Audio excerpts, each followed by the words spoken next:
if you have 4 learner permits in a row and you don't pass a test, then you should go back to square one. It's just an idea. It might never see the light of day, but it is an idea. We took some good calls on the driving test, and people saying it's old hat. It's not fit for the modern world. But we have 30,000 people driving without a full license, and you can be sure hundreds or if not thousands of them are driving unaccompanied, which is against the law. Happy to come back to those comments. I have a ton of them. Emma, I'll read yours. Shauna, Ross, loads more besides. The expenditure thing, which is the story running this morning on Cork's 96FM News, that Cork City Council spent the bones of $250,000 on international travel in 2024. I'll come back to that. That's it with Austin DC. Is it Austin DC? Yeah, Austin. The councillor was on this morning talking about that. He raised it, and now we're going for a breakdown and see what was spent and where.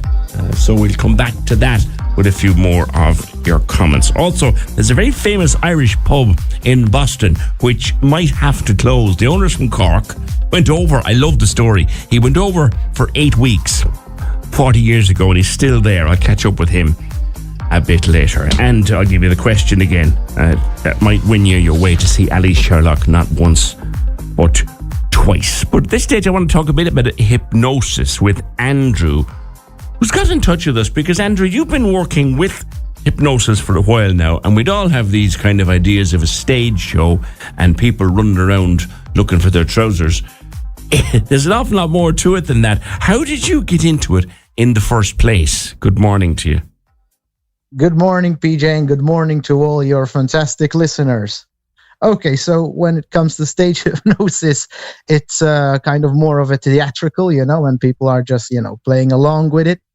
And how I got into hypnosis, this is a funny story. Well, I was 17 years old. I wanted to lose some weight and nothing was working. I was trying all the diets, the exercise, whatever, but I just couldn't stick to it.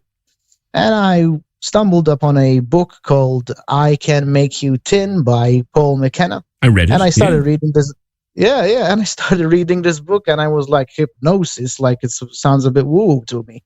But to my surprise, it worked, and I dropped like 15 kilograms, which was fantastic. I stuck to it, and I said, hey, why don't I use hypnosis to get more confident? And maybe for dating and whatever. And I started doing self-hypnosis, and it worked for me. Then I started helping others, started with friends in my mother's living room, and it worked. I helped other people lose weight, quit smoking, and the rest was history. Then I studied it in great detail. I was studying criminal psychology at university, so I knew a little bit how the mind works. But that's how I got into it, and it's a fantastic way to improve your life, PJ. So the question that has to be asked, and what is hypnosis? So what is hypnosis? Well, hypnosis, how I like to define it, is focused state of concentration. It's a natural state when you're just like focused on one thing. You've just mentioned the driving test. When you have learned how to drive, you don't really think about shifting the gears or how to get from point A or point B if you're in your local city when you go from home to work. That's called highway hypnosis. So hypnosis is a natural state when you're just focused on one thing. How Hypnotist introduces trance is through his voice and obviously guiding someone into a relaxation and a focused state. I believe that every hypnosis is self-hypnosis. We hypnotize ourselves at least 7 times a day without even knowing it. We're daydreaming. How? Yeah. Because whilst we're in a daydreaming state or listening to good music now, you're in the radio and you like the music and you get into the zone and you sing along, that's actually a state of hypnosis. And we don't know it because it has this negative connotation with the guy's Bengali character with the pocket watch. And now you cluck like a chicken, buck, buck, buck, buck, buck, or you're a farm animal, whatever. The reality is farther from the truth. Could you make me do that if you wanted to? I could, but you have to want to. The trick of stage hypnosis is choosing the right candidates, people who want to perform. And most people have this intrinsic feeling, and how a hypnotist takes it out from you is to increase your confidence and to encourage you, reinforcement. And bring that into the professional space then, Andrew. I asked that question for a specific reason because I have attended and I have interviewed a lot of these stage hypnotists over the years. I have done. And they've all said the same thing to me. I can do nothing to you hypnotically that you are not willing to do. I can't hypnotize you against your will. Now, is that true? Oh, yeah. As a professional hypnotist, you can't hypnotize me against my will.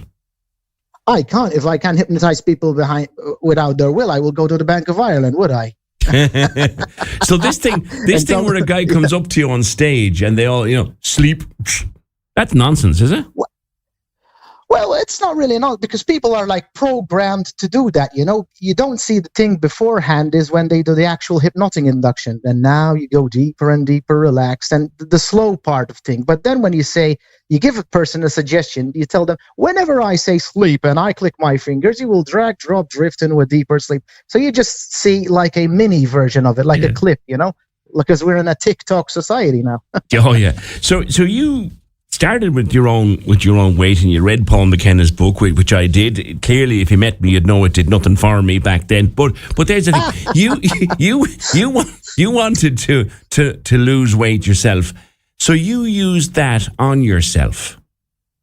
Yes, because there's something called self-hypnosis. I blog a lot about it if anyone wants to visit my blog, because self-hypnosis is like kind of guided meditation. You could like record your own voice or buy a guided hypnosis CD or something. Yes, you can do it by yourself.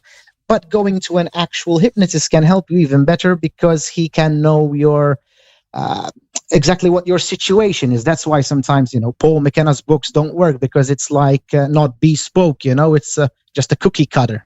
And you can't really learn it out of a book, or can you? He claimed you could, and a lot of people said that they could. So someone comes to you and says, okay, Andrew, I want to lose some weight. I want to lose a couple of stone. I can't, I've revealed this on my show many, many times. I've got an awful bad habit, right? I eat quite well during the day. In the evenings, I'm an absolute dumpster fire. I'm because your desperate willpower gets less. Terrible in the evenings. I'd eat junk all evening for you. Could you stop me doing that?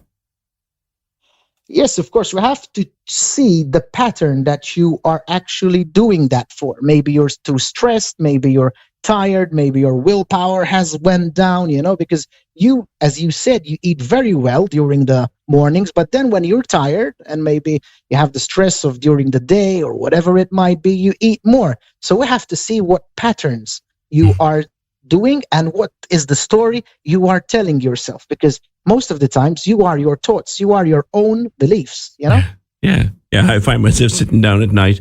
Everyone's gone. My wife goes to bed early, so does my son. And they're gone to bed by 10, quarter past, and I'll either have a book or I'll have a television show, and I'll sit down, and without the out come the biscuits. I don't even want them half the time. Don't even want them. Yeah, but that's your pattern. That's your habit, because you've done it so many times that it's became a part of you now. So how would you go about stopping that in me then, if I was to come to you? Oh, of course. We have to first see why you are doing this, what emotions is causing you.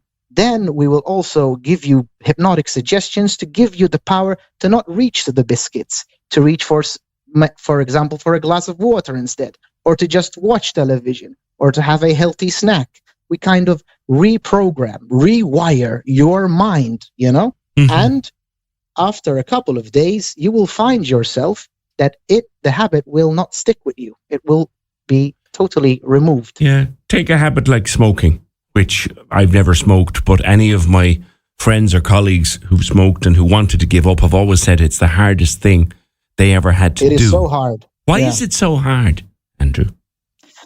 It's so hard because it is a ritual. People smoke because they want to get off 5 minutes of work, they want to go outside of the office, or the actual nicotine in it makes you addicted to it, and they have repeated that action so many times that it becomes ingrained within you.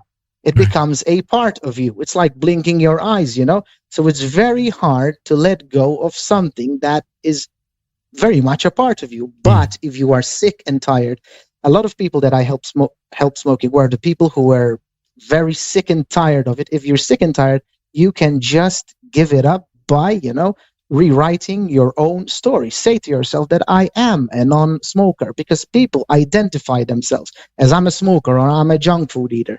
That is actually giving you, the identity of it. You have to shift and change your identity, if that makes sense. Yeah, so you say I no longer smoke, or I don't smoke, or I'm a non-smoker. Which do you state I am a non-smoker as a fact in your mind? Is that it? As a fact, yes, as a fact in your mind. But you have to actually find something else to do, because sometimes people smoke as a justification for stress relief, anxiety issues, and they think that the smoking relaxes them. But actually, cigarettes are a stimulant. What relaxes you is the inhale you take. Yes. Do you understand? Yes, I do. Yeah. I have never smoked. One would think then, Andrew, that you could apply, and I'm asking you this as a speculative question, you could apply to someone who had a problem with alcohol and was trying to stop drinking. Could you hypnotize a person to do that? Oh, I've done that many times. Have you? Yeah, I've done that many times with alcohol. Well, a lot of people who drink alcohol, they're trying to fill some kind of void, fill some kind of gap. And actually, especially in our culture, alcohol is seen as very sociable, right? Mm-hmm. So people tend to drink for social situations. What people need to do is to find something to have fun without actually drinking. And it's all about the power of suggestion. Then hypnosis works magic, because the hypnotic suggestions start working, because a lot of things happen in our own imagination, right? I can't quit drinking. I can't quit that. I can't. But in reality, you can. You have done many successful things, like you've got a job, you've passed your exams, you've passed your driving test, whatever it might be. You have managed to do something. So you are not, you're not a blockhead. So you can stop alcohol too. Yeah. If someone wanted to quit smoking, and smoking is the one that comes up most often, how many sessions does it take, or is it according to the person? It's according to the person, but usually it takes 2 sessions when it comes to habit. It's not a very long form type of therapy. Yeah, 2 sessions is more than enough. I stopped people smoking with a 20-minute session, So what do you do? What I do? What does a session entail, like? So the session is like, I explain to them what hypnosis is, what it is not, that it's not some kind of mind control or a Zen-like state, and they're not going to be zoned out, that they will be fully aware of what's going on in hypnosis. So you remove their expectations that they're going to be knocked out, because you only become unconscious and don't know where you are only when you are when you're dead, your life is finished. That's when you become unconscious. You're always conscious every part of the day. So, and then we do the hypnotic induction, like the relaxation part of it, taking someone into hypnosis. Then we deepen the trance. Then we give them positive suggestions. Like, for example, now imagine yourself being free from cigarettes. Or imagine that the cigarette is covered with ants, or the most disgusting thing you have ever smelled, ever tasted. And you kind of change the association with the cigarettes. I get some people, I try to hand them the cigarettes, and they can't even touch it, because they visualize it, they see it, they feel it, that it's become so disgusting. Nice. That's what we do. Then you wake up, and that's it. And it works. It's kind of aversion therapy then, isn't it? It is aversion therapy under hypnosis, which works 20 times more. So the next time you go to light up a cigarette, it tastes like something horrible, and you don't want to touch it. Exactly. Same with the biscuits, by the way. Back to your question. I don't want to give up completely. Oh, you will? Oh, no, okay. You don't want to? Okay. You love your biscuits? No, I do, but not at 10 o'clock at night when I know I shouldn't have them. I'm sitting there going, here we go again. But I get you. We might have someone in the building here who would like to take a bit more. We might have someone who might talk to you about smoking. Would you be interested in doing that? Yes, of course. Why not? Happy to help. All right. Andrew, it's a pleasure. Do you have a website or social media that people can find you on? Yeah, sure. Or I can give away my email. Yeah. Yeah, okay. We can do it. Hypnosiscork. Hypnosiscork at yahoo.com. Hypnosiscork at yahoo.com. And That's I can send you my my website. Yes, just hypnosiscork@yahoo.com. An easy one. You can contact me and I'll send you websites and everything. Just, That's an easy one. That's an easy. Andrew, we will speak again. I've enjoyed that conversation. Andrew Zoller. Absolutely. I really enjoyed my conversation with you, and I wish you a fantastic day. To you and everyone listening. Thank you very much, Andrew. Andrew Zoller. hypnosiscork@yahoo. God, Yahoo. Hello, hypnosiscork@yahoo.com. Do people still use? Obviously, people still do use Yahoo, but he reckons he can he can stop you smoking in 2 sessions, maybe even 1 session. 0818 96 96 96. We might follow him. There's an individual on this floor in Broadcasting House who might be interested in chatting with Andrew about maybe getting rid of their smoking habit. That's all I'll say for now. 0818 96 96 96. On travel by members of the council, Michael says,